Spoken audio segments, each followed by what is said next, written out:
उनके भी खाते खुल गए, क्योंकि खाता खोलना तो बहुत आसान भी हो गया है ना। पहले 1000 होते थे, 500 होते थे तो खाता खुलता था, वरना नहीं खुलता था। अब तो प्रधानमंत्री जनधन खाता सुना है ना आपने, जीरो बैलेंस जिसको बोलते हैं आप, वो फ्री में ही खुलता है आपका। उसमें केवल आपको आधार कार्ड और 2 फोटो देकर अपना खाता खुलवाना है। ठीक। दूसरा उसमें सामाजिक सुरक्षा बताई गई है, जैसे ये प्रधानमंत्री सुरक्षा बीमा सुना भी होगा आपने।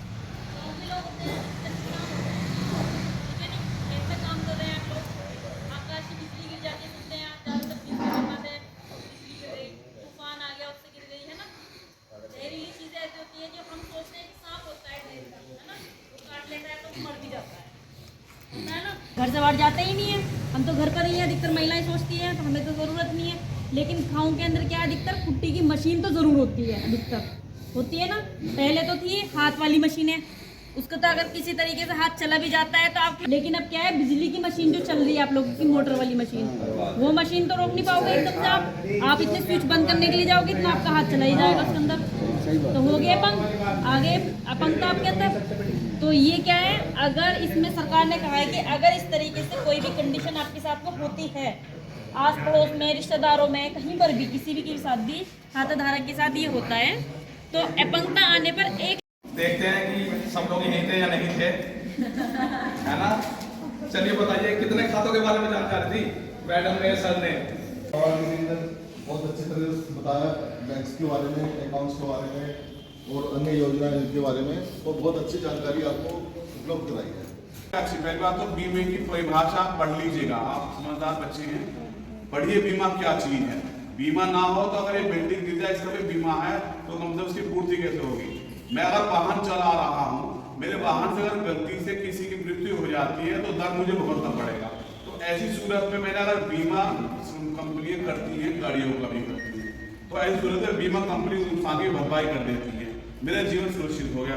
वरना मैं सड़क पाया जाता, मैं कहीं का रहता, मुझे मकान प्रॉपर्टी सब बेच के उसका चुकना पड़ता। ऐसी सूरत में बीमा इतनी ज्यादा याद आता है, कहते हैं जब भगवान कब याद आता है, जब मुसीबत होती है। जब मुसीबत होते हैं भगवान है, भगवान कुछ ऐसा कर दे तो पहले से क्यों ना करके रखे, जब दे रखे आप। भगवान देने के लिए बैठा है, लेने वाले ही नहीं है। हेलो, मैं आपसे हेलो बोलूंगा, आप यस बोलिए। हेलो, एक बार बुलंद आवाज सबकी, हेलो। कम से कम मुझे पता नहीं चाहिए कि सो तो ना रहे कम से कम आप, मैं तो पता ना आपको जानकारी पता लगे सो के बैठे। तो और जागरूकता की बात यह है कि चलो आपने सामाजिक सुरक्षा की बात तो सुन ली, तो सबसे खराब वक्त होता है बुढ़ापा। तो बुढ़ापे के लिए ऐसा क्या कर सकते हैं, उसके लिए अटल पेंशन योजना दी गई है। अटल पेंशन के लिए 18 से 40 वर्ष की उम्र के लोगों के लिए एक अच्छी लाभकारी स्कीम है। परिवार में कुछ ऐसी भी स्थितियां होती है कि माता पिता बूढ़े हो जाते हैं जब, तो परिवार के कुछ उनके वारिस, उनके पुत्र ऐसे होते हैं कि वो अपने खर्चे पूरे कर पाते हैं, उन माता पिता कैसे करें। तो ऐसी सूरत में, ऐसी व्यवस्था में उनका बुढ़ापा खराब ना हो तो वे पेंशन का लाभ ले सकते हैं। पेंशन जैसी जो शब्द से नाम सुनते ऐसा लगता है कि पेंशन तो केवल सरकारी स्तरों को मिलती थी, लेकिन अब सरकारी स्तर की खत्म करोगे, अब आप लोग शुरू कर दी गई है। सरकार बदले या ना बदले, लेकिन पेंशन आपकी चालू रहेगी। इसके लिए आपका पेंशन का लाभ लेने के लिए 18 वर्ष की आयु से लेकर 40 वर्ष की आयु वाले इसका लाभ ले सकते हैं। तो अगर आपके आयु 18 वर्ष है तो 45 रुपए कम से कम आप इसमें एक सेविंग के तौर पे जोड़ सकते हैं, जमा कर सकते हैं। और ऐसा नहीं है कि केवल पेंशन में पैसा गया गड्ढे में, ऐसा नहीं है। पैसा अगर आपका जो भी जमा हो रहा है सेफ है। आपकी अगर किसी पेंशन धारक की मृत्यु हो जाती है तो आपकी पेंशन जो चल रही है आपकी पत्नी को, जैसा आपके पिता ने पेंशन कराई अपनी, तो आपकी मम्मी को मिलेगी पेंशन। उनकी आयु जो बुढ़ी अवस्था में 60 वर्ष की उम्र अवस्था में उनको मिलनी शुरू हो जाएगी। यदि मान लीजिए बुढ़ापे में वो मम्मी या माता पिता के किसी के दोनों की जो पात्र थे वो गुजर गए, तो एक मुश्त 8.5 लाख रुपए उनके बच्चे यानी कि आपको मिल जाएंगे। इतनी अच्छी योजना है, इनको जागरूक करिए माता पिता को, इनकी चलवाइए, इनका बीमा करवाइए माता पिता को। कभी भविष्य में कभी घंटा दुर्घटना सबके साथ है, अपना भी करा कर रखिए।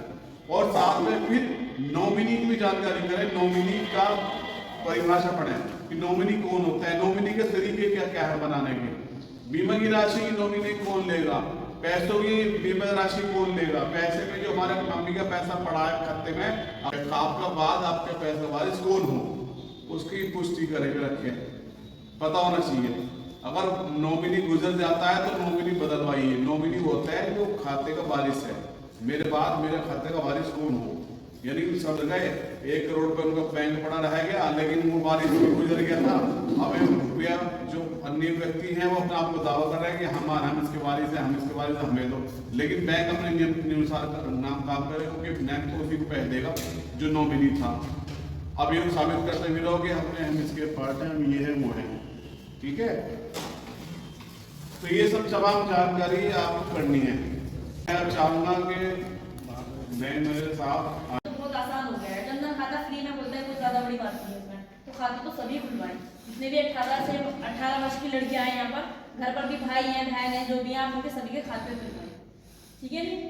वहीं से ही आपकी बचत भी शुरू हो गई है ना, क्योंकि अब आने वाला कैरियर क्या है आपका, 10th करने के बाद 12th करने के बाद अपना भविष्य सुधारते हैं सब। किसी को ग्रेजुएट करनी होती है, किसी को डॉक्टरी करनी होती है, किसी को लॉयर बनना होता है, तो उसके लिए ज्यादा खर्च होता है नहीं होता है भाई, इतनी फीस होगी हमारे पास तो हम आगे पढ़ाई करेंगे। अधिकतर देखा है मैंने खुद ने भी एक्सेप्ट किया था ये चीजें। 12th होने के बाद मेरे पापा का काम जो है टेनिस हो गया था, मुझे भी टेंशन होगी कि मैं कैसे पढ़ूंगी आगे, है ना। तो हमने, लेकिन ये है कि हमारी मम्मी ने हमारे बचपन में एक FD करा दी थी हमारी, तो उससे थोड़ा काम चल गया हम लोगों का। तो इसी तरीके से आप लोग भी ये सोचे कि माँ बाप ने हमारे साथ नहीं किया, नहीं होता है, आर्थिक स्थिति कमजोर होती है, लेकिन आप लोग को जब पता चलेगा तो आप लोग अपने लिए करोगे ना। घर में छोटे बहन भाई हैं उनके लिए करो कि भाई ये कंडीशन आज हमारे साथ है, हमारे बहन भाई के साथ ना हो, उनकी पढ़ाई ना छूटे। तो ये बचत करने के बाद घर पर क्या करते हैं लोग, पैसा आटे के डब्बे में रख देते हैं, साड़ी के फोल्ड में रखते हैं, अधिकतर आदत होती है बचत करके रखने की, लेकिन ऐसा ना करें। ये जनधन खाता जो खोला गया है ना, इसमें अपनी बचत डालें आप 10 रुपये 20 50 100 200 जितने भी आपके जुड़ते हैं आप अपने जनधन खाते में डाल दे रही हैं। उसके बाद FD भी कर सकते हैं आप लोग, FD में भी 10 20 100 50 150 200 जितने भी आपके पास है आप अपने FD खाते में डालिए। RD खाता है, RD खाता भी आपका एक सेविंग अकाउंट की तरह ही है, ये भी उसमें भी आप छोटा अमाउंट करके डाल सकते हैं। जब एक बड़ा अमाउंट हो जाएगा आपका 2 महीने 4 6 महीने बाद जितना भी आप डालोगे, उससे एक बड़ा अमाउंट को आप क्या करोगे, FD कर सकते हैं, फिक्स डिपॉजिट अमाउंट जिसे बोलते हैं। उस पर अच्छा आपको ग्रोथ भी मिलेगी। अगर आपने 10,000 जमा किए तो आपको कम से कम 11 से 12 तो मिलनी ही है, बढ़े हैं ना आपके पैसे।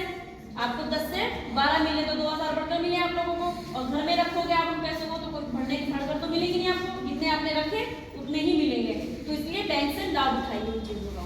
दूसरा, खाते के साथ में सर ने बताया आपको सामाजिक सुरक्षा दी गई है आप लोगों को। घर पर सभी लोग आप स्कूल से आते हैं, सुबह सर्दी होगी, कोहरा कितना पड़ रहा है ना, दुर्घटना होने का डर रहता है कि एक्सीडेंट ना हो जाए, है ना।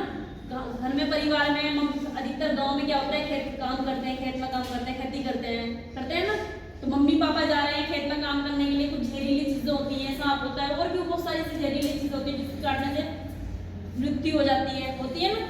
ये सड़क पर चल रहे हैं, किसी गाड़ी वाले ने टक्कर मार दी, बाइक से चले टक्कर मार दी, उसके लिए सुरक्षा कवर हमारे साथ इस तरह की कोई कंडीशन हो जाए, ऐसी कोई आपदा आ जाए हमारे साथ में, तो उसके लिए इलाज के लिए हमें पैसा मिल जाए, है ना। एकदम से कोई दिक्कत ना हो, किसी के सामने हाथ ना फैलाना पड़े, होता है ना, हॉस्पिटल का खर्च बहुत ज्यादा भी होता है, तो उसके लिए 2 लाख रुपए का बीमा मिला है आपको। अगर अपंग होते हैं तो 1 लाख मिलेंगे, और पूर्ण विकलांगता होती है तो 2 लाख रुपए मिलेंगे। तो इसकी खास तौर पे ये जरूर सोच लीजिएगा जब आप फॉर्म भरते हैं। अब हमने बताया स्लिप पर लिखे हुए हैं कि 2 लाख रुपए, लेकिन इसकी कंडीशन है अगर अपंगता आती है शरीर के अंदर, एक हाथ कट जाता है, एक पैर कट जाता है, इस तरीके से कोई भी कंडीशन होती है तो उसको मिलेगा 1 लाख का आपको, और पूर्ण विकलांग हो जाते हैं तो 2 लाख मिलेंगे इसमें। लेकिन इसकी आयु कितनी होगी, 18 से 70 वर्ष वालों के लिए, इसी के बीच के कोई भी व्यक्ति आप करा सकता है 18 से। आप अपने भाई का, मम्मी पापा जो भी आपकी फैमिली में है, आप सबको बताइए कि 18 से 70 वर्ष वालों के लिए सुरक्षा बीमा चला है, आप ये जरूर कराएं अपने खाते में। कहीं पर भी खाता है आपको कोई दिक्कत नहीं है कि आपको कोई जाकर वहाँ पर बहुत ज्यादा कुछ करना पड़ेगा। आपको एक फॉर्म मिलेगा कि आप नॉर्मली भी कहेंगे ना बैंक में 20 रुपये वाला फॉर्म भर दीजिए आप हमारा, वो समझ जाएंगे कि सुरक्षा बीमा का ही फॉर्म है। तो 20 रुपये में कोई ज्यादा बड़ा अमाउंट नहीं आप लोगों का, 20 रुपये 1 साल में कटते हैं, और जून के महीने में ही आपका, जून और जुलाई, मई और जून के महीने में, ठीक है नी। तो ये बीमा जरूर कराएं आप लोग। दूसरा, अगर दुर्घटना से नहीं होता, आपकी मृत्यु तो एक हानि होती है, सभी की आएगी। अगर हम अपना फ्यूचर अभी से ही आने वाले बच्चों के लिए सिक्योर करके जाए कि भाई हमारे घर परिवार की स्थिति ऐसी है और कल को हम बीमार भी रहते हैं, हमारे साथ क्या पता क्या हो जाए, क्या आपदा आ जाए हमारे पास, तो हमारे पास हमारे बच्चों को कोई एकदम से सड़क पर ना आना पड़े, उसकी पढ़ाई ना छूटे, उसके साथ कोई दिक्कत ना हो, तो इसलिए बीमा जरूर कराए है जीवन ज्योति बीमा योजना, जिसमें 436 रुपये सालाना आपको जमा करने होंगे। किसी भी प्रकार से आपकी मृत्यु हो जाती है यदि, तो उसमें आपके परिवार वालों को 2 लाख रुपए मिलेंगे। तो कितना होगा डिस्कवर? 4,20,000 और 436, तो कितना होंगे?